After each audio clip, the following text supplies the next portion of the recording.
So today I'm going to talk about how I became a 7-figure funded trader. I started the year off with 200k in funding and I was able to scale it up to 1 million in 5 months. And in this video, we are going to talk about what I did right, what I did wrong, what I'm currently struggling with in terms of being a 7-figure funded trader, and how I am managing 7 figures in multiple prop firms. So as said, I started the year off with 200k in funding and I did multiple challenges this year, currently having 50% of a passing rate in challenges, and that is due to the way that I'm trading. So in the beginning of the year, I was exposed to a whole new world, the world of over risking during challenges. So this world is available to anyone, but I think it's only recommended to people that have profit splits with prop firms or have any other business bringing money in, because there is a big secret, which is what I did right in 2023 that got me to over 7 figures in funding, which is I did not care about the challenges. To me, it was either pass or fail quick.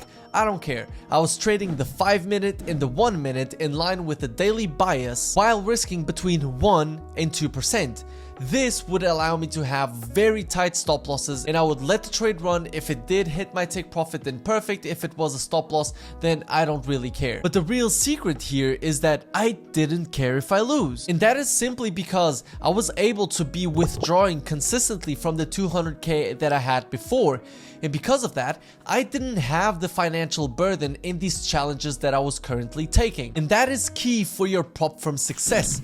The more you don't care, the more you are going to succeed, if you are actually a good trader. Obviously, if you are risking more, just like I'm doing currently, risking 2, 3, 4% on a challenge, then there is also some luck involved in passing challenges. But either way, this is playing a probabilities game in a whole mathematical game behind prop firms, and that's how you have to look at it. In the interview that I made with the Funded Trader CEO, Angelo, he said that people that withdraw the most amount of money from prop firms, what they do is that they treat it as a game, like a whole separate statistic, which is how many prop firms do you pass, how many prop firms do you fail, and how much money does it take for you to pass, which will then give you the equation of how much you have to make every time you do pass a challenge. But I definitely had unfair advantages, not only from prop firms reaching out, willing to give me free funded accounts, even though I didn't accept many of them, but I also had the profit splits from the 200k account that were just removing the risk of any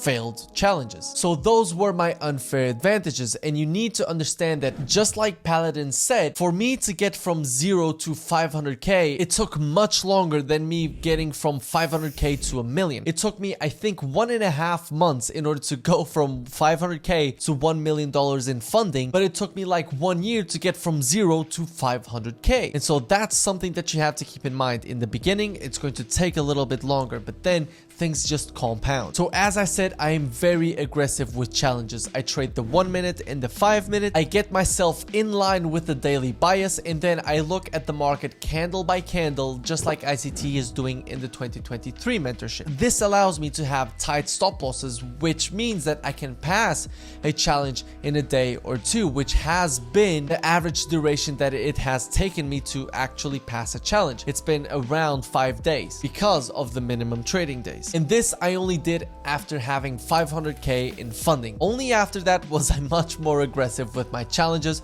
because again, they didn't meant a whole lot. Now, with all this being said, there is also something that was done wrong here, which is that since I was doing this, and since I was risking more, and since I was doing something that I'm not doing in the live accounts, this meant that I was creating bad habits. And so it may look good, the fact that, oh, look at me, now I'm 7 figures in funding, but the results that I'm having on the challenges are definitely not the same results that I'm having on the funded accounts, which basically means that I was risking 2, 3, 4% on the challenges, which was getting me like, I don't know, 20% return every single month. But then on the prop firms, I've been having an average of 2% return month over month. It's a big difference, but it comes down to the fact that I take challenges very aggressively, and then when I have the capital in my name, so when I have the funded accounts in my possession, I'm treating it very differently. But that is also something that I'm currently struggling with. So let's dig into what I'm currently struggling with. So since I started the year off with 200k in funding, that was something that I was used to. I was risking 0.3 on the funded account, sometimes 0.5, but then things started scaling up more and more and more. So what does this mean? my self-image, so my idea, my perception of myself was someone that is funded with 200k, someone that was used to putting 5 lots, 6 lots, 7, 8 lots on a trade, and now all of a sudden every time I'm putting on a trade, I am trading with 30 lots. That's a big difference, which I have to admit has made me uncomfortable. And I think there are two reasons that it has made me uncomfortable, and I will say them right now. One of them is because I simply haven't catched up yet mentally with the amount of funding that I have. And this is something that really impresses me with some people that I see on Twitter that simply have like a FU approach to whatever firm they have or whatever funded account they have, because I haven't been able to achieve that, which leads to my second mistake, which is I have too much ego tied to this, and it's self-inflicted. Why?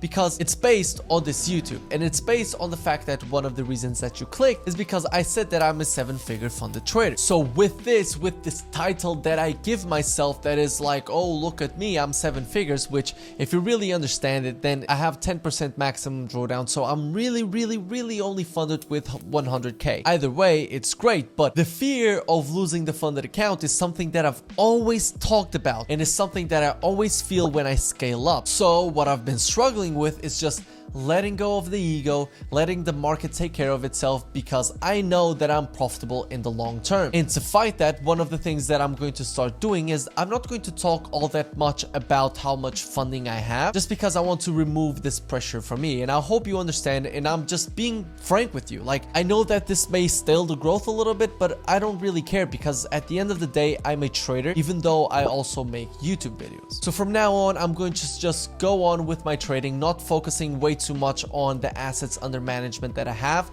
but focusing on the payouts that I get, because I think that that's a much bigger sign of someone actually being profitable than someone that has, I don't know, $3 million in funding but doesn't get any payouts. Because again, the easiest thing for me is challenges. Seriously, to me, challenges are like a I don't care, but once you put me in a live scenario, that's when I start being a little bit more fearful and those demons start showing up. And so the next few months, what I am going to do is focusing on the live accounts, focusing on the profit splits, focusing on growing here instead of growing the assets under management, just so I can say that I'm funded with X, Y, and Z capital. I hope you understand, and I hope that you appreciate the fact that I'm telling you some of the issues that I'm currently facing, because you may face them too. Now, last but not least is how I am planning on managing the 7 figures in funding capital. And the way that I'm going to do it is by trading one account at a time. I'm going to be risking 1% on the account, but one account at a time. Like that, I'm going to able to trade an account, secure a payout, move to another one, secure a payout, move to another one, secure a payout,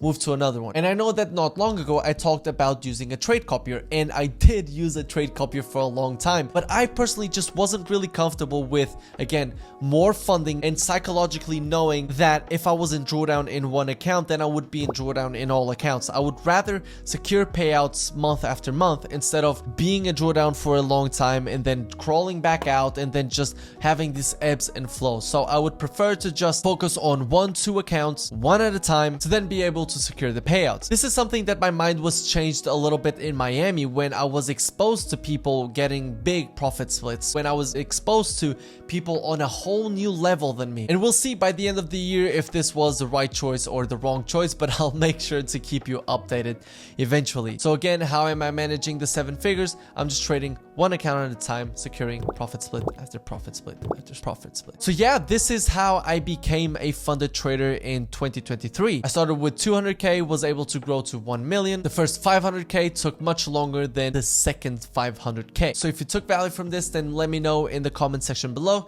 Let me know that you are still here with this emoji right here. I hope you guys enjoyed the transparency. Make sure to check the links in the description if you want any challenges, and I will see you next week.